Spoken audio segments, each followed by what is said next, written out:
Stay free with Russell Brand. See it first on Rumble. The WEF, why would they be so transparent and willing to share their secrets and information about their own funding and investments if they had anything to hide? Is there anything around the lack of disclosure that you want to share with us, you mad conspiracy theorist, yeah? Well, right. So, I mean, here's an organization that part of its main message from the World Economic Forum and Klaus Schwab is that institutions need to be more transparent, particularly with their finances, that we need all the energy companies to open up the books, that really we need all this transparency. But when we asked for basic financial information for the World Economic Forum and the Klaus Schwab Foundation, they said they wouldn't give it to us. So we have basically almost no information about how they invest their resources.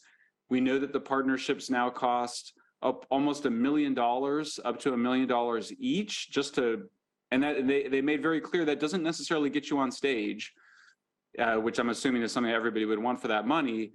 But I think that, yeah, that we basically don't know anything. And again, like I said, my co-author on this, who really deserves, I think, the disproportionate amount of the credit, Izzy Kaminska, have been researching this organization for 10 years, and they basically won't say how their money is invested. We do know some of it is invested in minerals, and there's been a huge amount of controversy around the use of child labor to produce these minerals in Africa. There's an African minerals company on the WEF board. So we know that WEF is almost certainly invested in the various products that it's selling, whether that's insect protein or electric vehicles, or one of the many kind of proposals they have to move us to a sort of low energy lifestyle. It's pretty extraordinary that it seems, on a superficial analysis at least, that the best thing the WEF could do is simply stop. If they stopped, it would improve the world almost immediately.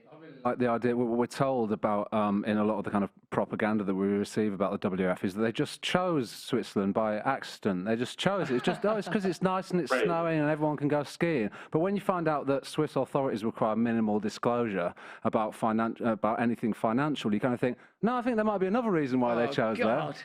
It's also, like, over the course of this, because we've been, you know, as a fellow investigative journalist, because we are resolute and rigorous in our examination of facts, I keep returning to the idea that, is there anything wrong with it? Is this, you know, and you see Idris Elba there, and you think, no, I like Idris Elba. But actually, you know, even just in the last 10 minutes when me and Gareth were talking about it, you know, like, they've got Larry Fink there. They're not going to say to Larry Fink, hey, if you really want to help people, why do you keep why BlackRock continually invested in the real estate and biasing the markets? They've got Albert Bourla from Pfizer there. Why are they not saying, hey, what are you going to do with the profits that Pfizer made this year after you said it would be unconscionable for Pfizer to make any profit? Why, if they're saying that fossil fuels are so much of a problem, are they accepting funding from Shell? I mean, just everywhere you look, there is hypocrisy, and, you know, yet more hypocrisy exposed even in the course of this short but very sexy conversation. Yeah, I think that to some extent, you're right when you say, like, it just loses its power when you point out that it's just kind of an advertising, you know, spectacle, or at worst, I think, kind of investment scheme.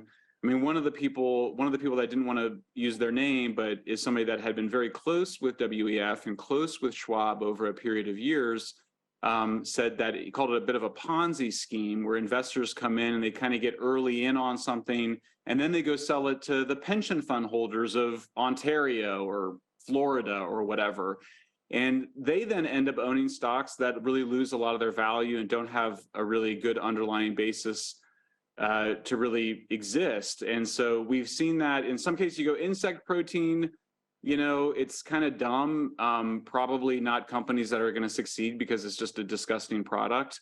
But certainly other things like these conflict minerals, you know, like I mentioned last time we were together, the Chinese made solar panels, the production of these mines in places like Africa and Asia, where you know, one of the experts on it told Joe Rogan recently that basically 100% of the cobalt in Congo is produced in mines with kids in them. So they do have real world impacts, and we're in the midst of an energy crisis. We should be moving away from coal to natural gas. Like, everybody, doesn't matter your point of view, usually politically, most people think that's benevolent. But last year we went back from gas to coal because of this war on natural gas. And so groups like WF kind of platform the idea that we don't need natural gas to power our world. Europe obviously shows that it does. And that if you're not burning natural gas, then you're going to end up burning something much worse like coal, wood, or even plastic waste. Stay free with Russell Brand. See it first on Rumble.